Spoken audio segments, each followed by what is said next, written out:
Assalamualaikum Besti. Capek banget loh dibanding-bandingin, ya nggak sih? Kayak nggak ada pikiran lain selain this is Gen Y, this is Gen Z, this is Gen Alpha. Ini loh Besti, di kalangan Gen Y, Gen Z, dan Gen Alpha banyak banget nggak sih stereotip yang berkeliaran? Cila, berkeliaran cenah. Maksudnya banyak banget di media sosial. Misalnya nih, Gen Z itu pemalas, suka instan, baby boomer yang paling kerja keras, Gen Alpha otak digital, dan lain-lain. Apa benar nih Besti? Minty agak bingung sih, soalnya ya ada temen Minty yang Gen Z dan emang pemalas, tapi ada juga loh Gen Z yang rajin. Nah loh, jadi stereotip ini valid nggak nih? Ngomongin stereotip emang kagak ada habisnya. Dan of course, stereotip ini belum tentu benar ya Besti. Namanya karakter itu emang nggak bisa ditentukan berdasarkan tahun lahir. Loh terus, karakter generasi itu ditentukan oleh apa dong? Nah yuk let's spill the tea Besti. Karakter seseorang itu sejatinya ditentukan sama pola pikir yang seseorang itu miliki. Seperti biasa, kita akan compare pola pikir seseorang yang dipengaruhi oleh cara pandang sekularisme kapitalisme dan yang dipengaruhi oleh Islam. Kapitalisme ini kan adalah sebuah cara pandang yang berdiri atas asas sekularisme, yakni pemisahan agama dari kehidupan. Artinya, agama itu nggak berhak ngatur kehidupan manusia. Aturan yang dipakai adalah aturan buatan manusia. Dari sinilah muncul ide tentang kebebasan berkepribadian. Ada yang tahu maksudnya apa? Ya, it means that ide ini kasih freedom ke human-human macam kita ini untuk suka-suka kita. Berarti bebas saja ngelakuin apapun. Justru kalau ada yang menghalangi kebebasan tadi, itu harus di-prit, stop. Dari sinilah Besti, terbentuk karakter dan kepribadian seseorang yang dipengaruhi oleh sekularisme tadi.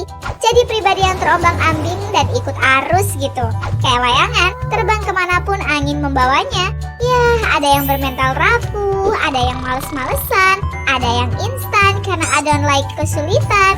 Ada juga yang bekerja keras sebagai kuda, tapi semua itu demi kebahagiaan duniawinya. Jadi mau Gen Y, Gen Z, atau Gen Alpha, kalau hidupnya dalam kapitalisme, karakternya 11-12 Besti, sami mawon. Nah, kalau dalam Islam, cara pandangnya itu berdiri di atas akidah Islam. Akidah Islam inilah yang jadi asas pemikiran. Simpelnya gini, dalam Islam Allah itu sebagai Al-Khaliq atau pencipta dan Al-Mudabbir atau pengatur. Kebalikan dari si kapitalisme tadi, Islam justru memerintahkan manusia agar mengikat kepribadiannya atau segala perbuatannya dengan aturan Allah. Soalnya bagi kita-kita nih seorang muslim, perbuatan di dunia itu akan dimintai pertanggungjawaban sama Allah.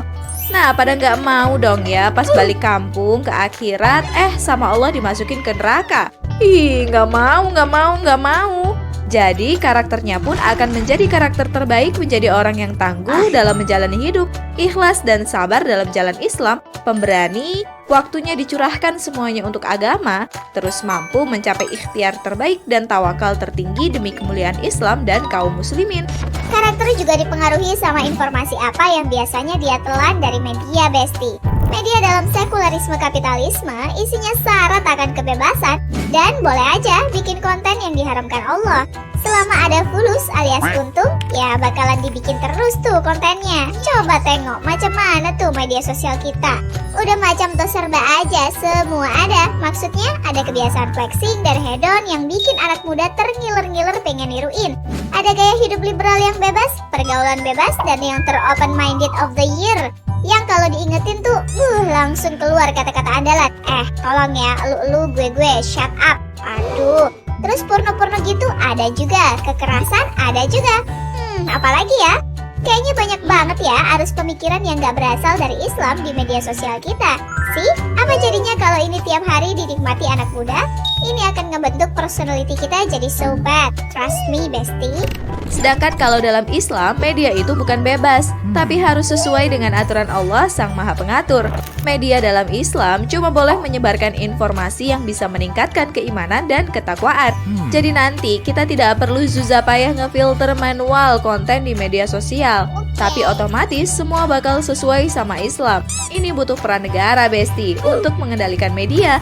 Nanti negara dalam Islam itu akan mengatur konten sedemikian rupa agar sesuai sama Islam. Nah, yang nggak sesuai akan dilarang.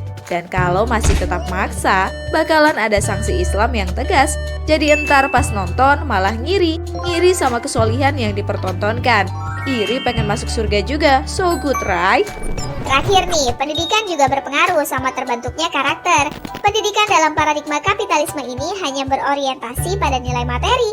Kesuksesan dan kebahagiaan hanya dinilai jika output lulusan terserap pasar kerja. Sistem pendidikan sekuler mencetak mental generasi rapuh dan jauh dari karakter kepribadian Islam. Sistem pendidikan sekularisme kapitalisme ini berbanding terbalik 180 derajat dengan pendidikan Islam dalam sistem khilafah. Penerapan syariat Islam secara kafah, yakni khilafah memiliki kewajiban untuk mencetak lulusan yang berkepribadian Islam dan menjadi problem solver bagi permasalahan umat. Output lulusan yang berkarakter seperti ini yang didambakan umat dan peradaban, karakter yang akan menyelamatkan dunia dari kerusakan.